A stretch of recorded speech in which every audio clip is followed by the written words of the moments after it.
전산회계 2급 실기편. 오늘은 5번째 시간이죠. 자, 5번째 시간 일반 전표 입력을 하도록 하겠습니다.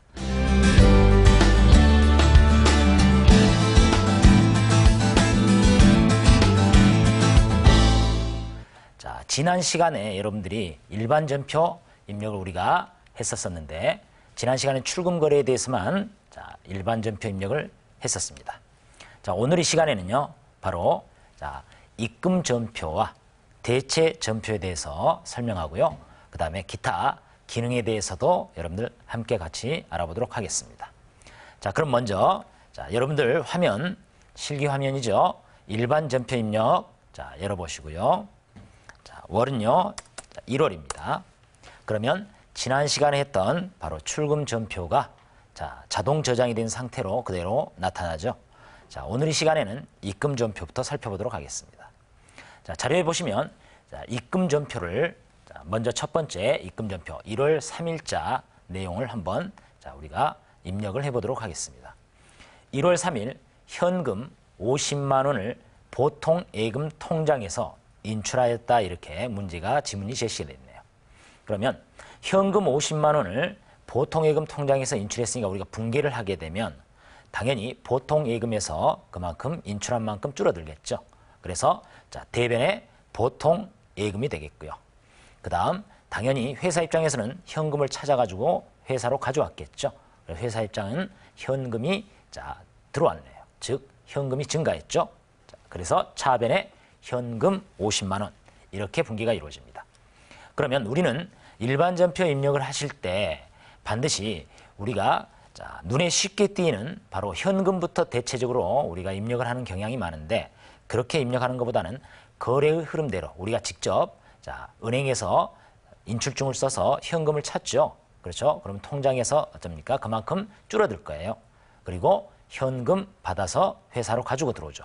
자, 이것처럼 순서대로 거래의 흐름대로 그대로 여러분들이 입력을 하시면 더 좋겠습니다. 자, 그러면 입력해 볼까요? 날짜는 3일이죠. 3일. 자, 입금 전표는 하단에 구분란 보세요. 하단에 보시면 맨 밑에 하단에 입금은 몇 번인가요? 2번이죠. 그래서 2번 입금, 자동으로 입금이 찍히죠. 그럼 대변부터 대변에 우리가 보통 예금으로 우리가 분개를 했죠. 차변에 현금. 그렇다면 현금이 들어왔죠. 수입 거래입니다. 그러면 입금 전표는 바로 현금 거래는 자동으로 우리가 분개가 이루어졌다라고 봐야 되겠죠. 그래서 차변 내용은 이미 이 프로그램 안에 이미 세팅이 되어 있다라고 생각하시면 되겠어요. 그러면 우리는 상대 계정 과목인 대변의 계정 과목인 바로 보통 예금 계정만 입력하면 되겠죠. 자, 보통 예금은 보통 코드란에 보통 치시고 엔터. 그러면 우리가 계정 코드 도움창이 열리죠. 즉 계정 코드 도움창에 보통 예금 나타났죠. 그대로 엔터를 치시면 바로 보통 예금이 계정이 이렇게 입력이 됩니다. 자, 우리가 채권 채무에 대해서는 거래처를 입력을 반드시 해야 되지만 바로 기타 나머지 계정 과목에 대해서는 입력을 생략하기로 하겠습니다. 그래서 여러분들이 이제 바로 위에 보면 남영문구가 있는데, 이 거래처 코드는요 우리가 엔터를 치게 되면 복사가 되지 않아요. 그런데 이 거래처 명은 복사가 됩니다. 엔터를 치게 되면 복사가 되죠. 그래서 이 보통 예금이 남영문구와의 거래는 아니잖아요. 이렇게 복사가 됐을 때는 그럼 어떻게 하느냐? 자, 반대 방향키를 누른 다음에 커서가 거래처 명에 이렇게 오면 바로 지워버리면 되겠죠. 바로 여러분들이 지우는 기능 키는 여러분들 스페이스바 있죠? 스페이스바를 누르시면 전체가 통째로 지워집니다. 그리고 엔터를 치시면 되겠죠. 그러면 다시 설명하겠습니다. 방금처럼 엔터키를 치고 넘어가서 거래처 명이 이렇게 복사가 됐을 때는 지울 때 반대 방향키 눌러서 거래처 명에 커서를 위치한 상태에서 여러분들 스페이스바를 우리가 누르시면 자동으로 우리가 지워집니다. 전체가. 그런데 만약에 그렇지 않고 여러분들이 바로 이동하면서 거래처 이름이, 즉 거래처 명이 복사가 되지 않게 하기 위해서는 어떻게 하면 되느냐? 바로 방향키로 이동하시면 됩니다. 자, 해볼까요? 지금 거래처 코드 안에 커서가 위치하고 있죠. 그대로 방향키로 한번 이동을 해보시면 이렇게 복사가 되지 않습니다. 자, 그래서 자, 바로 위에 거래처가 있거나 이럴 때 바로 우리가 거래처 입력을 안 해야 되는 내용, 생략해야 되는 내용들에 대해서는 바로 방향키로 이동하시기 바랍니다. 자, 적요도 마찬가지입니다. 적요 조그마한 칸에 있는 번호는 자, 복사가 되지 않아요. 그래서 엔터키를 치면 되지만 마찬가지로 적요도 적요 내용에 대해서는 복사가 됩니다. 그대로 엔터키를 치면 어때요? 복사가 되죠? 자, 이것도 복사가 되면 안 되니까 반대 방향키로 눌러서 엔터키를 쳤다면 반대 방향키를 눌러서 스페이스바를 누르면 자, 전체가 지워지죠. 그렇죠? 그렇지 않고 만약에 자, 복사가 바로 안 되게 하기 위해서는 이동할 때 바로 뭐다? 방향키로 이동을 하시면 됩니다. 방향키로 이동한다. 자, 그래서 금액 50만 원을 입력해 주시고요. 50만 원 입력해 주시고. 자, 그러면 입금 전표로. 자, 우리가 이제 출금 전표도 지난 시간에 해봤고요. 입금 전표도 우리가 해봤죠. 그러면 자, 이런 전표들 제대로 분계가 이루어졌는가 확인을 한번 먼저 해보고 다음 문제로 넘어가겠습니다. 자, 제가 위의 내용을 마우스로 한번 클릭해 볼게요. 자, 이 일자 첫 번째 문제인 출금 전표를 클릭해 보면 밑에 하단에 보세요. 하단에 보면 자, 어떻게 됐나요? 자, 보시면 811번 차변에 2만 원, 차변에 복류생비 2만 원, 대변에 현금. 현금은 입력하지 않았지만 현금 어때요? 자동으로 분계가 자, 이루어져 있죠. 자, 2번도 마찬가지. 두 번째 것도 똑같이 마찬가지로 자, 어떻게 됐나요? 차변에 외상 매입금, 대변에 현금. 어때요? 출금 전표 현금 어때요? 입력하지 않았지만 자동으로 나왔죠. 방금 전에 입력한 바로 입금 전표도 마찬가지입니다. 입금 전표도 보시면 대변에 자, 여기 금액이 여러분들 나타나 있는데 이 금액이 있는 계정 과목이에요. 그래서 대변에 보통예금, 그 다음에 차변에 뭐예요? 현금. 이렇게 자동으로 분계가 이루어져 있죠. 그래서 여러분들이 입력하고 나서 제대로 분계가 이루어졌는가 자, 확인하고 싶으면 날짜에 클릭하시면 바로 분계를 하단에 표시해 줍니다. 자, 그러면 자, 우리가 한 문제를 더 해보도록 하겠습니다. 자, 같은 3일 날 동명문구의 외상 매출금 10만 원을 현금으로 회수하였다라는 지문, 문제 지문이 있네요. 그럼 같은 3일, 날짜 3일 입력하시고요. 자, 분계를 먼저 한번 해볼까요? 자, 외상 매출금을 현금으로 회수했으니까 일단 채권인 외상 매출금이 없어지겠죠. 그래서 차변에, 자, 대변에 외상 매출금 10만 원 없어지고요. 이걸 우리가 현금으로 수금했죠. 그래서 현금 들어왔네요. 차변에 현금 10만 원. 이렇게 분계가 되겠죠. 그러면 자, 입력에 들어가도록 하겠습니다. 그럼 이것도 마찬가지로 차변의 현금 그리고 대변의 상대 계정 과목 하나죠. 거래의 상대 계정 과목이 하나일 때만 입금 전표, 출금 전표도 마찬가지였죠. 대변의 현금, 차변의 상대 계정 과목 하나일 때. 자, 예를 들어서 현금과 상대 계정 과목이 둘 이상일 때는 당연히 대체 전표를 써야 되겠죠. 이건 상대 계정 과목 하나니까 입금 전표죠. 자, 입금은 2번. 자, 2번. 그러면 입금 전표는 당연히 우리가 현금, 차변의 현금 내용이 자동으로 이미 자, 프로그램 안에서 분계가 이루어졌다라고 생각하시면 되겠죠. 그럼 상대 계정인 바로 대변 계정 과목 외상 매출금만 입력하시면 되겠습니다. 외상 매출금은 코드번호 108번. 그래서 여러분들이 자, 연습을 많이 하시게 되면 자, 기본적으로 자주 나타나는 계정 과목 코드는 자연스럽게 암기가 됩니다. 그러면 자, 암기를 하시고 여러분들이 바로 입력하면 조금 더 수월하게 할 수 있겠죠. 만약에 계정 과목 코드를 잘 암기가 안 됐다 그러면 바로 코드 안에 두 글자, 계정 과목명 두 글자를 입력하면 도움창이 열리죠. 거기에서 여러분들이 검색해서 자, 찾아서 여러분들이 활용하시면 되겠습니다. 자, 그러면 외상 매출금은요, 채권이죠.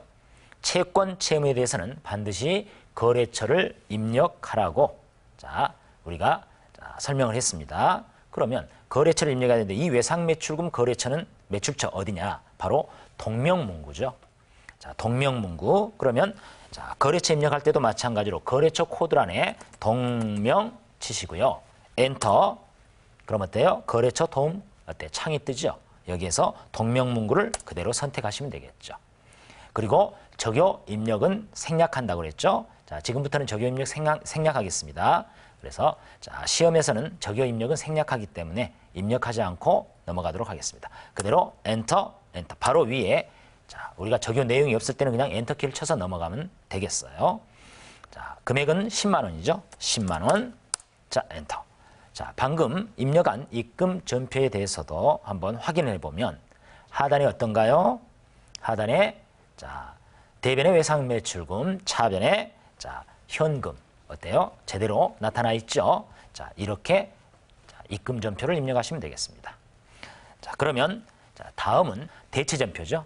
대체 전표를 살펴보면 자, 대체 거래라는 것은 대체 전표를 입력하는 것은 먼저 자, 현금 거래가 전혀 없거나 현금 거래가 일부만 있는 경우 또는 현금 거래가 전체 100%이긴 하나 상대 거래의 내용들이 둘 이상인 경우 이런 경우는 바로 대체 전표를 사용합니다. 그러면 대체 전표의 내용 한번 볼까요? 우리가 자, 1월 4일 거래를 한번 보면 남영문구의 외상 매입금 30만 원을 당사 보통 예금에서 인터넷 뱅킹으로 송금하였다. 그러면 외상 매입금은 채무죠. 채무를 자, 우리가 송금해서 지급을 했으니까 갚았다는 이야기죠. 그렇죠? 채무를 상환한 겁니다. 그럼 일단 채무, 외상 매입금부터 없애줘야 되겠죠. 자, 채무 부채죠. 부채의 감소는 어느 변이다? 차변이다. 그래서 분계는 차변의 외상 매입금. 일단 채무 정리해 주시고 자, 이걸 갚을 때 자, 우리는 보통 예금 통장에서 인터넷 뱅킹으로 송금을 했죠. 그럼 보통 예금에서 빠져나갔겠네요. 그래서 대변의 보통 예금 이렇게 분계가 되겠죠. 자, 이 문제의 경우에 당연히 현금 거래가 없죠. 이럴 때는 대체 전표로 우리가 입력을 하는데 대체 전표의 경우에는 자, 차변은 차변대로, 대변은 대변대로 각각 다 입력해야 된다는 이야기입니다. 입금과 출금의 경우에는 여러분들이 현금은 자동으로 안에서 분계가 이루어지니까 상대의 계정만을 입력했습니다. 그런데 바로 대체 전표는 다 같이 차변이면 차변, 대변이면 대변을 각각 똑같이 입력해야 된다는 이야기죠. 그래서 거래의 내용들을 한번 우리가 입력을 해보도록 하겠습니다. 날짜는 4일이죠. 4일. 자, 대체 전표이기 때문에 일단 외상 매입금을 갚아서 외상 매입금 채무부터 없애겠습니다. 차변의 외상 매입금이었었죠. 그러면 하단의 내용을 보시면 차변이 몇 번인가요? 3번이죠. 그렇죠? 그래서 자, 3번을 치시게 되면 차변이라고 자동으로 이렇게 자, 입력이 됩니다. 그리고 차변의 계정 과목은 뭐였나요? 외상 매입금이었죠. 그래서 외상 치시면 외상이라는 단어가 들어간 모든 계정 과목은 나타나죠. 여기에서 외상 매입금은 자, 하단에 맨 밑에 있죠. 방향키로 아래로 내려가서 선택을 하셔도 되고요. 자, 마우스로 더블 클릭을 하셔도 됩니다. 자, 그러면 외상 매입금은 채무이기 때문에 당연히 커서가 위치한 곳이 바로 거래처에 관련된 내용이죠. 당연히 거래처 입력을 하셔야 되겠죠.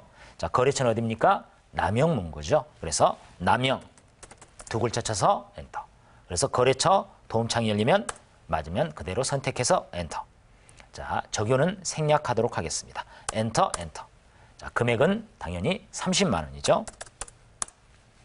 자, 그러면 자, 여러분이 보시다시피 자, 우리가 대체 전표를 이렇게 입력하게 되죠.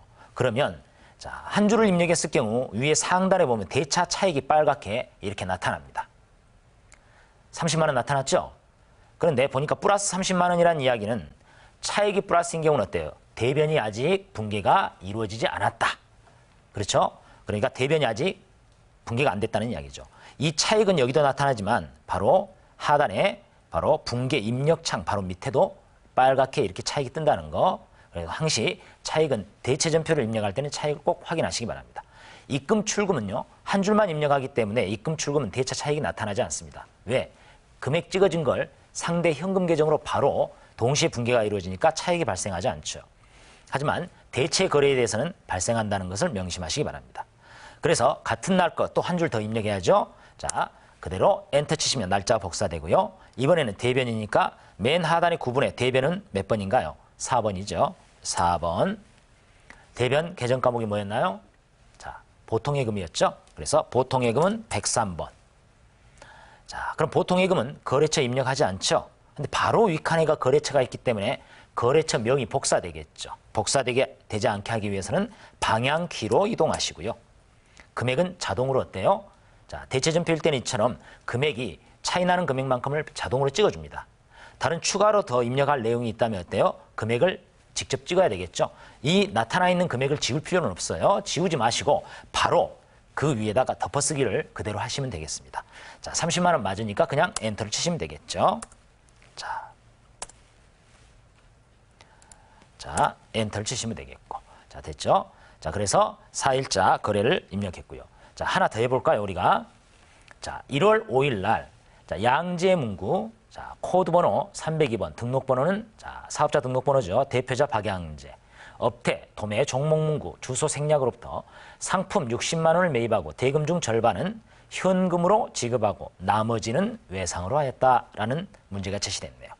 자, 이 내용을 보니까 중간에 보니까 현금 지급한 내용이 나타나 있네요. 그렇죠? 그런데 현금은 일부죠. 그렇죠? 그리고 나머지가 외상이라고 했어요. 그래서 이 거래는 바로 우리가 상품을 60만 원어치 매입한 거래죠.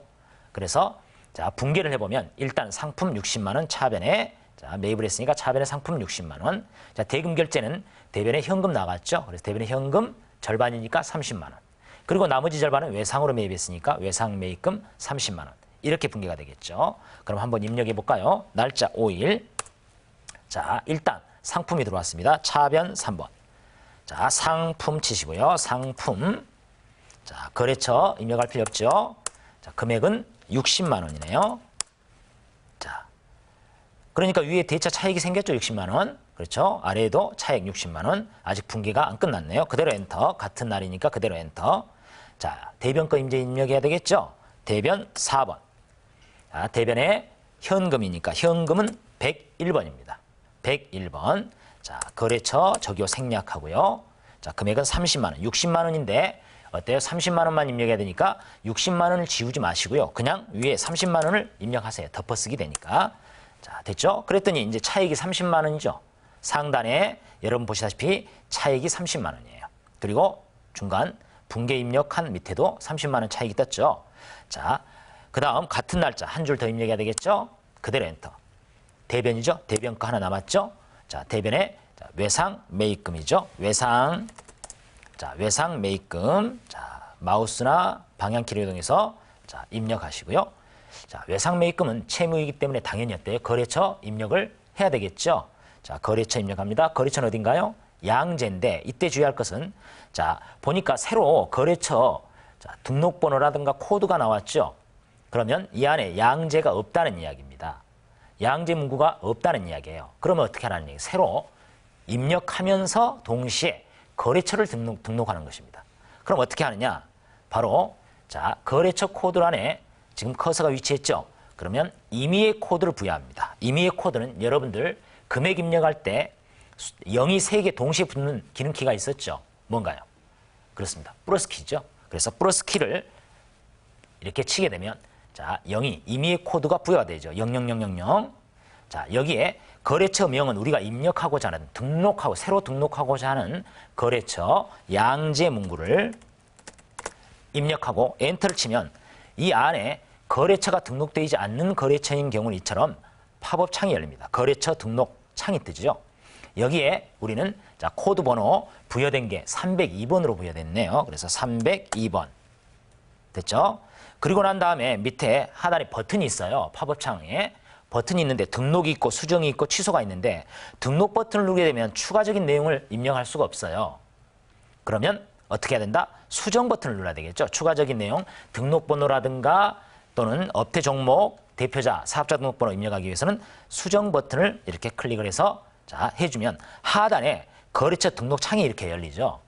그렇죠? 여기에 자, 이미 거래처 코드와 거래처 명이 이미 올라와 있죠. 그럼 우린 나머지 것 사업자 등록번호 104 03 자, 11 251 입력해 주시고요. 그 다음에 자, 등록번호는 필요 없고 대표자 명은요 박양재. 자, 업태는요 자, 도매. 종목은 문구. 자, 주소는 생략하죠. 다 입력했을 경우 자, 이제 엔터키를 치고 빠져나와도 되겠지만 끝까지 그렇지 않고 바로 빠져나오는 기능키는 어디에 들어갔을 때 내용을 입력하고 바로 빠져나오겠다. 탭 기능키라고 그랬죠. 그래서 탭 기능키를 누르게 되면 자동으로 빠져나와 줍니다. 이렇게 입력하시면 되겠습니다. 그대로 엔터. 근데 입력을 하다 잘못했다. 그러면 겁먹지 마시고요. 상단에 보면 메뉴 버튼이 있죠. 메뉴 버튼. 이 메뉴 버튼을 눌러서 기초정보 등록에 바로 거래처 등록이 있어요. 자, 여기에 이 안에서 수정해도 됩니다. 입력하셔도 되고요. 자, 만약에 코드를 잘못 입력했다 그랬을 경우에는 삭제하고 새로 입력하시면 되겠어요. 자, 그러면 입력했고요. 자, 금액은 30만 원 맞죠? 그래서 자, 이렇게 정리를 하시면 되겠습니다. 그래서 우리가 자, 거래처, 즉 거래 내용을 우리가 붕괴, 전표 입력을 하는 중간에 새로운 거래처를 등록하고 입력할 때는 자, 임의의 코드 번호를 자, 우리가 자, 설정을 해서 자, 입력하고 그 다음에 하단에 바로 붕괴 우리가 입력 하단에 여러분들 자, 내용을 자세히 추가적인 걸 입력하시면 되겠습니다. 그러면 자, 이제 여러분들이 이제 일반 전표를 자, 출금 전표, 입금 전표 그리고 대체 전표를 우리가 해봤는데요. 여러분들이 이제 시험을 보다 보면 긴장을 해요. 긴장을 해서 입력을 하는데 이걸 1월 달이 아니라 2월 달인데 1월 달에 한꺼번에 입력해 버리는 경우가 있어요. 만약 예를 들어서 이 5일자 거래를 2월 달 거래인데 1월 달에 입력한 거예요.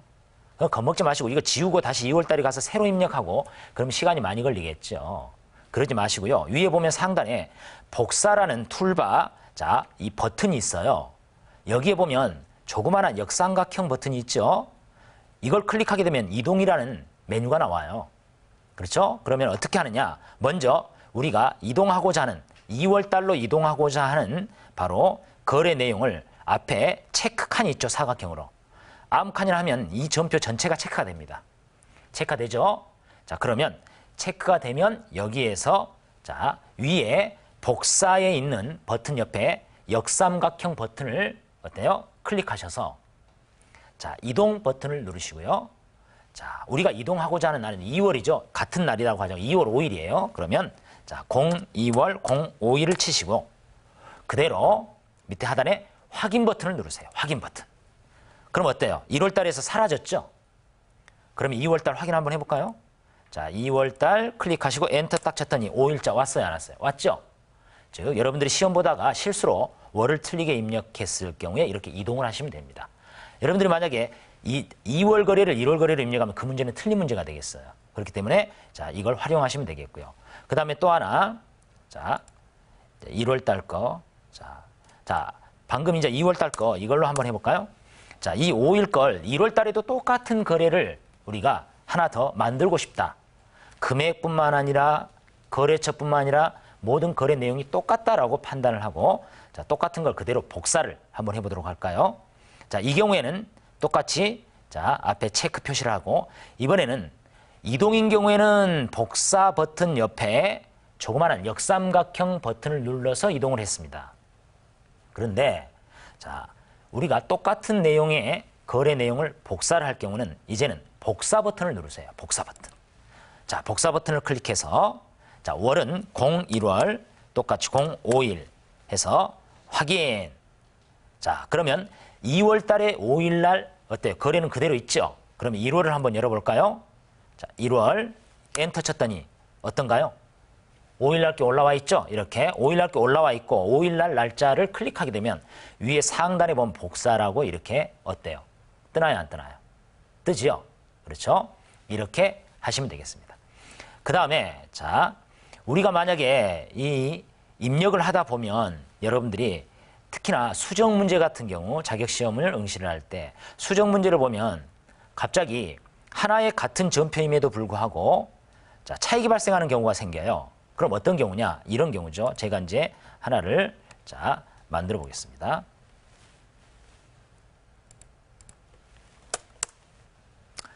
자, 보시기 바랍니다. 자, 보시면 5월달 거래 내용은 자, 분명히 세 줄을 입력했어요. 자, 금액은 분명히 제가 손을 대진 않았거든요. 60만 원, 30만 원, 30만 원 맞죠? 그런데 밑에 내용에 보니까 붕괴가 두 줄이 안 나왔잖아요. 두 줄밖에. 그리고 또 맨 마지막 걸 보니까 이건 따로 한 줄이 나와 있는 거예요. 다시 말해서 이 전표 거래가 분리가 된 상태예요. 입력하다 보면 우리가 수정 특히나 할 때 이런 현상이 가끔 발생을 합니다. 그럼 왜 그러냐면 스스로 전표를 분리해버리는 경우죠. 그래서 전표 번호가 여기 보시면 2번이고 2번인데 마지막 게 뭐예요? 3번이잖아요. 그래서 위의 전표는 하나의 전표로 인식을 했고 밑에 마지막 것은 같은 거래임에도 불구하고 별도로 다른 전표로 분리해서 인식을 했다는 이야기입니다. 겁먹지 마시고요. 날짜에 클릭하시고요. 위에 상단에 보면 번호 수정이라는 자, 메뉴가 있어요. 그래서 클릭하시고요. 자, 이걸 똑같이 위에 전표 번호처럼 2번 입력해서 엔터. 친 다음에 반드시 해줘야 될 게 있습니다. 이렇게 번호 수정 버튼을 눌렀을 때는 오른쪽 상단에 번호 수정으로 보라색으로 박스가 열려요. 이 박스가 열리기 때문에 이게 열려있는 상태는 이제 무조건 클릭하면 이 번호란에 계속 커서가 이동을 합니다. 그러면 안 되죠. 자동으로 생성돼야 되니까 이때는 엔터키 치고 다시 한번 번호 수정 버튼을 눌러주시면 바로 번호 수정 어때요? 보라색 자 창이 사라지죠. 그리고 클릭을 하면 이제는 더 이상 안 들어가지죠. 그래서 번호 수정하면 수정 이후에 반드시 번호 수정 버튼을 꼭 눌러주시기 바랍니다. 자, 이 시간에는 이처럼 자 일반 전표 입력까지 여러분들 했고요. 자, 다음 시간에는요. 바로 이제 중요한 결산에 들어가도록 하겠습니다. 그래서 결산은 상당히 중요한 부분이죠. 그래서 여러분들이 일반 전표는 특히나 많이 숙달해서 연습을 하셔야 됩니다. 연습을 하셔야만이 여러분들이 숙달이 돼서 계정 과목 코드도 자연스럽게 외워지고요. 그래서 활용하기가 상당히 편해지죠. 그래서 다음 시간 바로 결산에 들어가도록 하겠습니다. 수고하셨습니다.